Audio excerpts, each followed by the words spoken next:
j'ai été en contact grâce aux réseaux sociaux, parce que les réseaux sociaux et les médias nous donnent énormément d'informations finalement. Et cette maman, elle s'appelle Falia Zegadi. En 2023, elle a une petite qui s'appelle Iliana.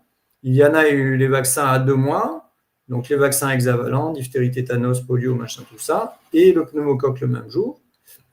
15 jours après, la petite, elle est décédée. Et elle a été retrouvée morte dans le lit de sa maman, parce qu'elle avait pris ce pot à côté d'elle. La première chose que les gendarmes ont fait quand ils sont venus au domicile, ils ont demandé à la maman de se remettre à côté de l'enfant morte pour prendre des photos comme si c'était elle qui était responsable de l'avoir étouffée ou de je ne sais quoi. Abominable. Donc le système judiciaire vient tout de suite mettre la présomption de culpabilité sur les gens alors qu'ils sont présumés innocents.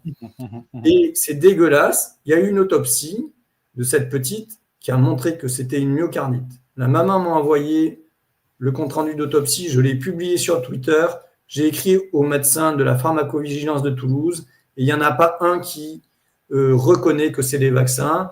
Il tricote en permanence.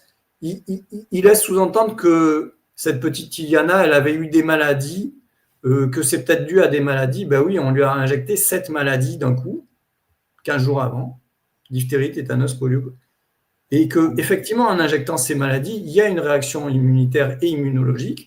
Vous voyez, pour reprendre les mots de Kernes, il y a une réaction immunomédiée, comme ils disent, et que cette réaction immunologique crée de l'inflammation, de la vascularite, et qu'une artère coronaire de bébé qui mesure 5-10 microns, eh ben, une fois qu'elle est inflammée, la paroi, l'oxygène ne passe plus suffisamment dans les tissus, et ça crée un infarctus ou un trouble du rythme cardiaque grave, une fibrillation ventriculaire, et il y a un arrêt cardiaque.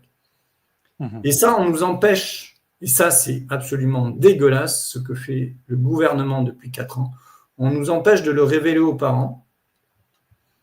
Les parents, on va passer à d'autres trucs, mais c'est qu'il faut qu'on parle de le fameux rapport bénéfice-risque dont on nous bassine la tête, et aussi la notion d'efficacité et de tolérance, qui sont les mêmes choses.